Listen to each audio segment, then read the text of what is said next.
पूछना चाहते हैं कोई? इसमें जैसे मुझे क्रोध का जिक्र आया है ना।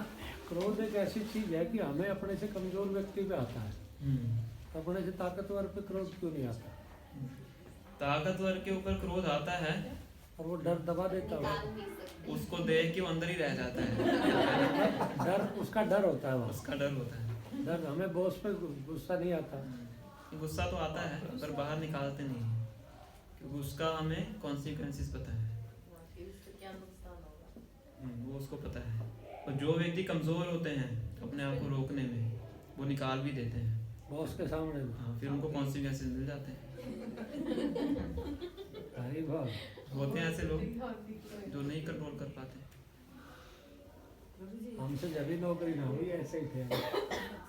प्रभु जी कभी कभी मान लो गुस्सा आ जाता है, हम दूसरे पे निकालते भी नहीं, निकाल सकते लेकिन फिर भी नहीं निकालते, चुप हो जाते हैं और मतलब अंदर अंदर बड़ करते रहते हैं। तो क्या वो ठीक है, गलत है? वो भी गलत है। प्रभु जी बताइए मैं क्या करूँ? खींच के फोटो रखेंगे। मना किया था। तो कई बार हम खुद भी गलतियां करते हैं, है ना, तो अपने आप के ऊपर क्रोध नहीं आता है। अपने आप को तो हम जस्टिफाई कर देते हैं ना, नहीं हमने नहीं इसलिए आया हमें, तो उसको जस्टिफाई कर देते हैं, है ना। मान लीजिए आपसे ग्लास टूट गया, उस पर क्रोध नहीं आएगा। बहू से ग्लास टूट गया, रोल हो जाए, है ना, रोल हो जाएगा, घर से सीख के नहीं आएगी, सेट खराब होगा प्रभु जी एक गिलास, है ना।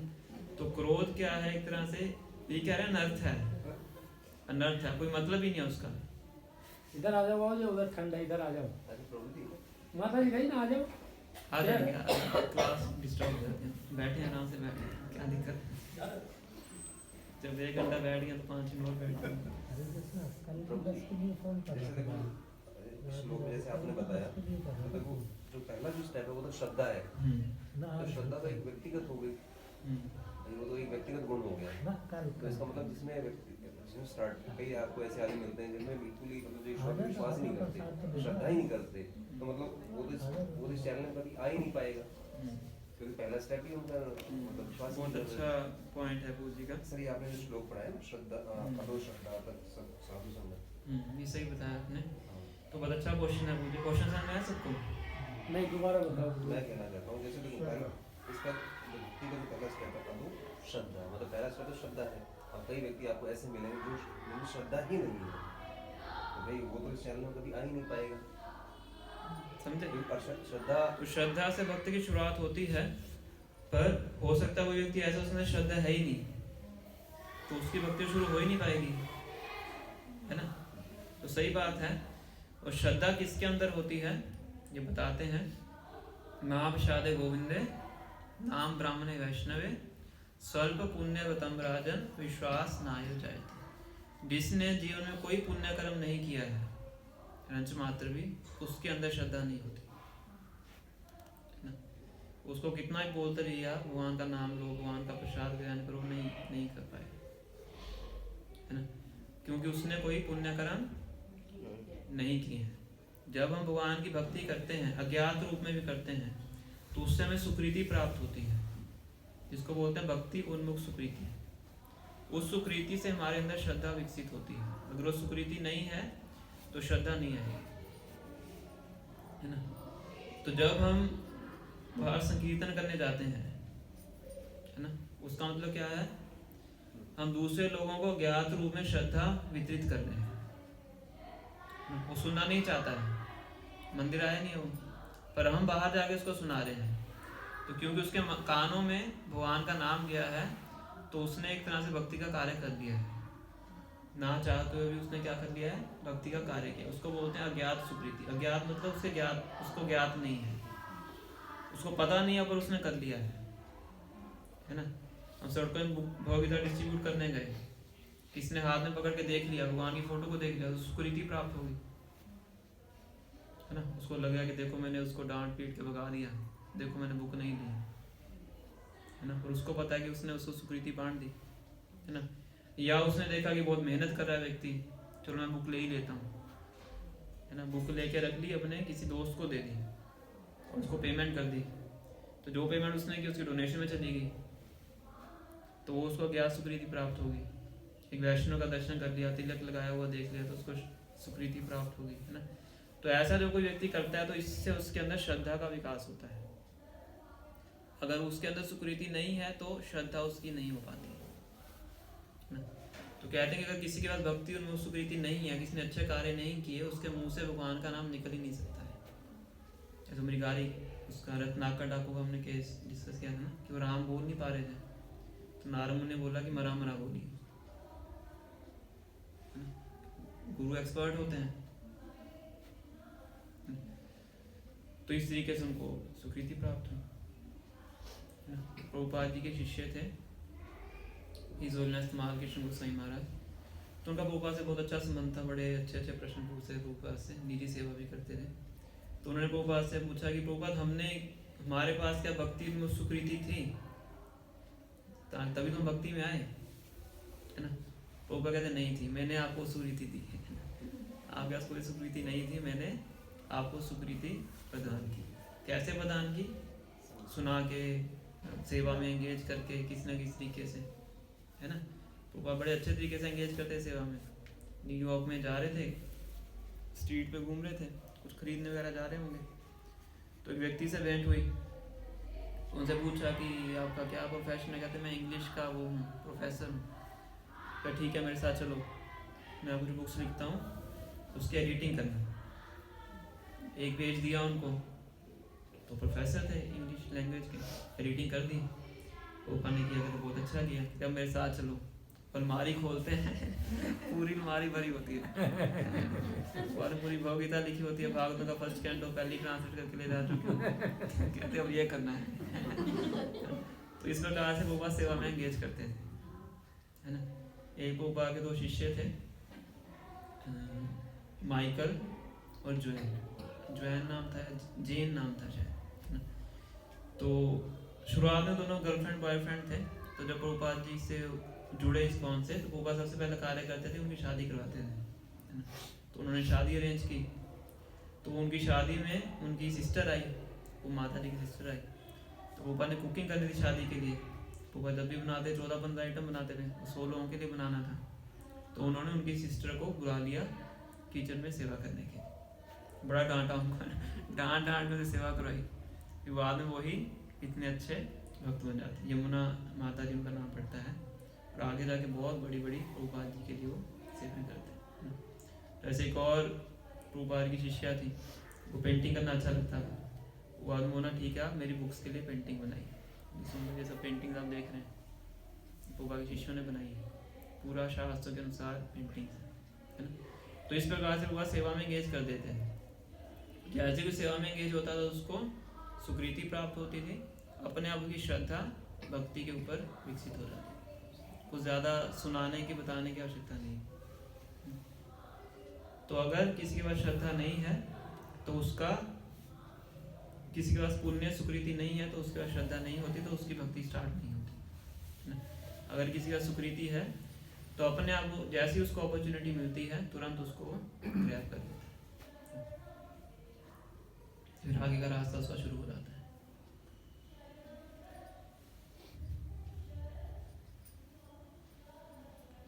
इसलिए बताया जाता है कि भक्तों को ज़्यादा से ज़्यादा प्रचार करने का प्रयास करना चाहिए। उससे फिर हम लोगों को भक्ति और सुकृति बांटते हैं, फिर धीरे धीरे भक्ति में आते हैं। हो सकता है कोई व्यक्ति तुरंत भक्ति में ना आए, है ना, पर अपने आप समय आने पे वो भक्ति को स्वीकार करता है। संडे को सबको आना चाहिए 6 बजे सुकृति बांटने के लिए, ठीक है। हरे कृष्णा कृष्णा कृष्णा हरे हरे, हरे राम राम राम हरे हरे। संडे को शहर में करना है हमने संकीर्तन। कर्म बड़ा है, भक्ति बड़ी है। भक्ति बड़ी है। कर्म से आप क्या समझते हैं? कर्म क्या है? कर्तव्य काम, किस चीज का कर्तव्य है? कोई भी जो काम शरीर से जो काम करते हैं वो बड़ा होता है, भक्ति बड़ी होती है। भक्ति बड़ी है। हम क्या है? शरीर है, हम आत्मा है। बिना कर्म के भक्ति कैसे हो जाएगी? हाँ। हम क्या है, आत्मा है ना। तो आत्मा की भगवान के प्रति ड्यूटी है ना? उसको बोलते हैं कॉन्स्टिट्यूशनल ड्यूटी। कौन सी ड्यूटी?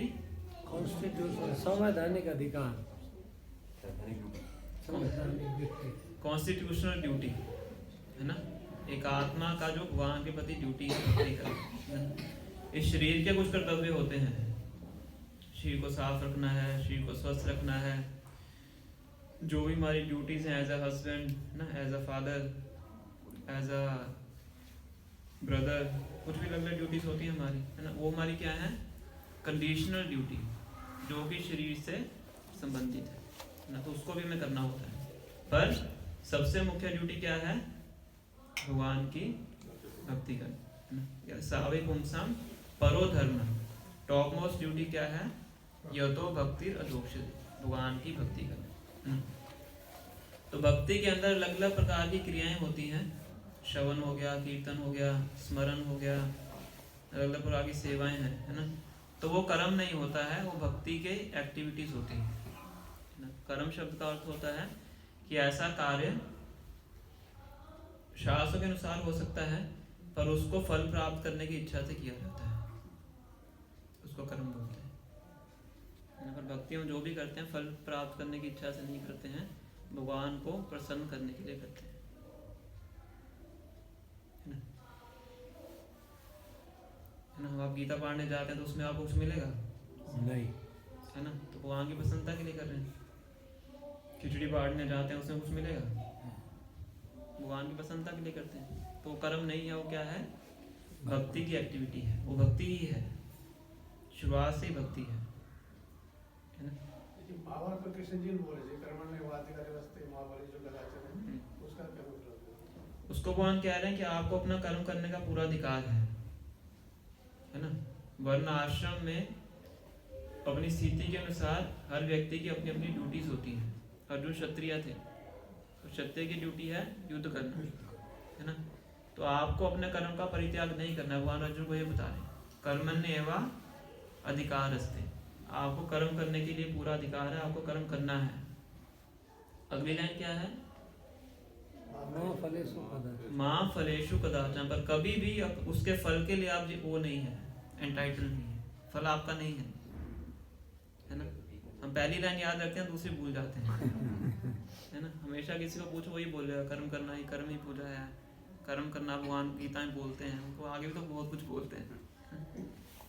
कर्मण्येवाधिकारस्ते माँ फलेषु कदाचन, माँ मतलब नहीं, फल के ऊपर आपका अधिकार नहीं है। अगर फल आप ग्रहण करोगे, उस कार्य को करने के लिए जितने भी पाप आपने किए हैं सबका भागीदार आपको बनना पड़ेगा, क्योंकि आपने अपने लिए किया है ना। आपने खाना पकाया किचन में, अपने लिए पकाया, तो उस खाना बनाने के दौरान हो सकता है बहुत से कीट पतंगे वहाँ पे मर सकते हैं, आग जलाते हैं तो बहुत से जंतु मरते हैं, तो आपने अपने लिए पकाया है ना, तो वो जो पाप हुआ है फिर आपको लगेगा, आपके कारण उसकी मृत्यु हुई है। पर अगर वही कार्य आप भगवान के लिए करते हैं,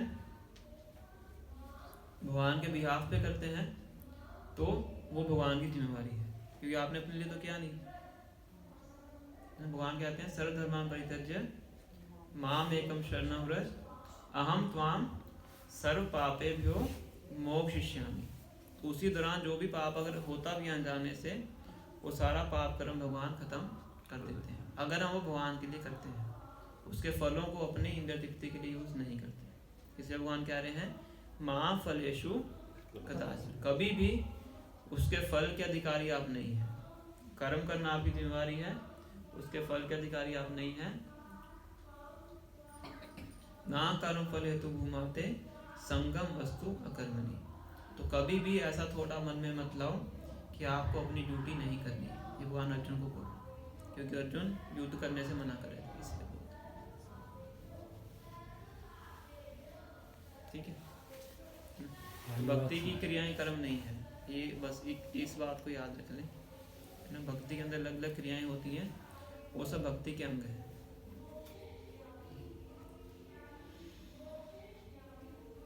कोई और किसका प्रश्न है? फिर इसी श्लोक की आखिरी जो लाइन है वो दोबारा बता दो। साध कमन्य प्रेरणा रातरुदय विवेक कर्म।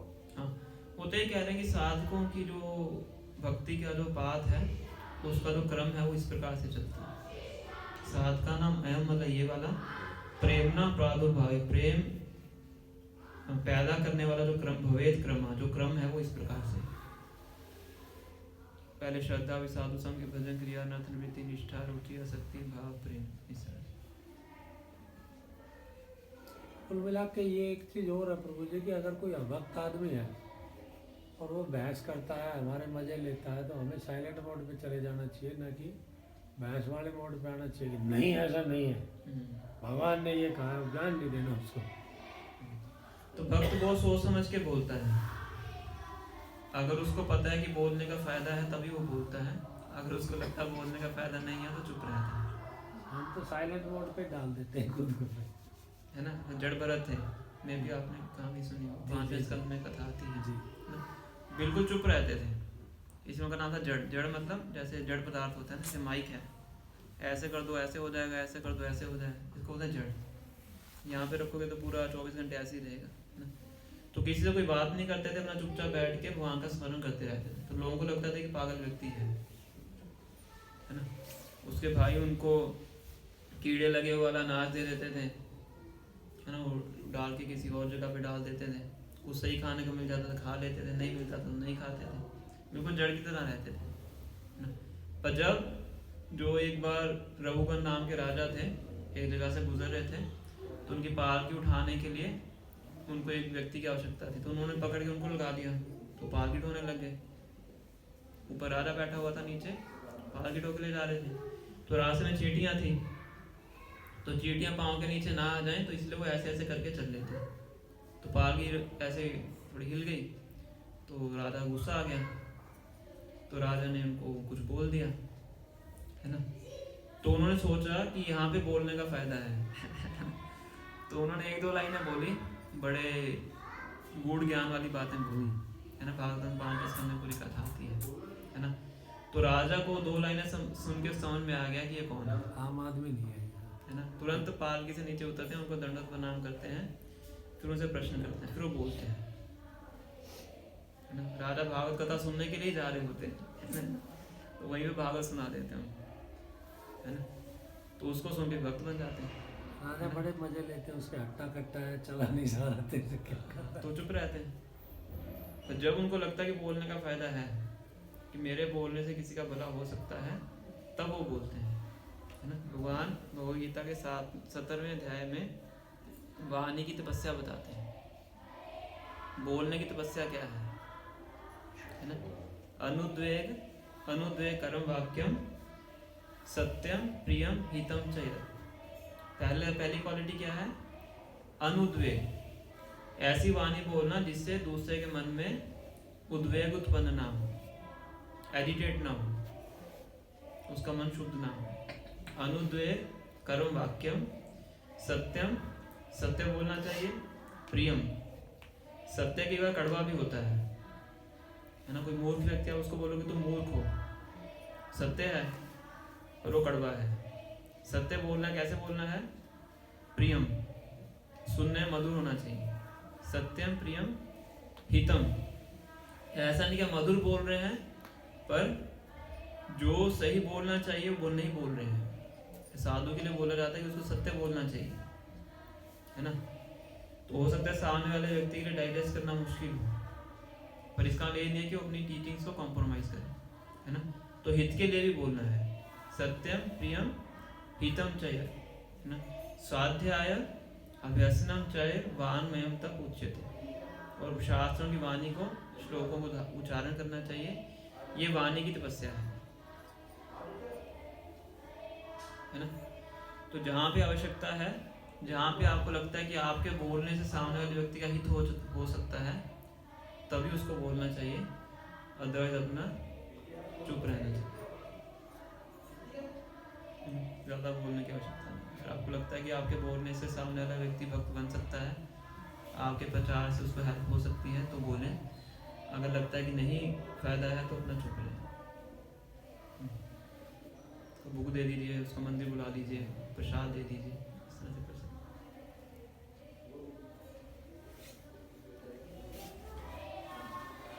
वाणी का क्या होता है प्रभु जी आप में कि जहाँ तक हो सके कम वो करो, भगवान की सेवा में लगा हो, बोलना कि तुम मत बोलो। हाँ, ये वाणी की तपस्या बताई, सत्यम प्रियम हितम, सत्य बोले, प्रिय बोले, हित के लिए बोले, नहीं तो ना बोलो। वरना चुप रहे।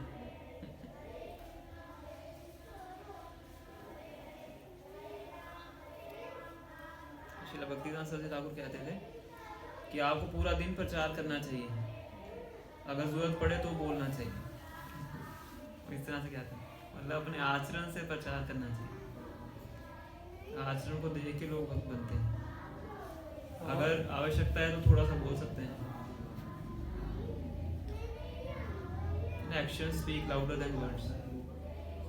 आपके एक्शन ज़्यादा ऊंचा बोलते हैं आपकी वाणी से, है ना। तो अगर हमारे एक्शन सही है, बिहेवियर सही है, तो अपने आप में काफ़ी है प्रचार करने के लिए। और जब आवश्यकता है तो बोल सकते हैं।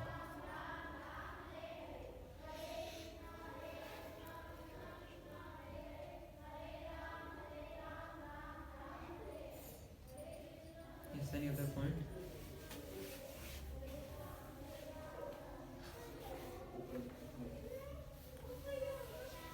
नाम अमित पढ़ लेते हैं।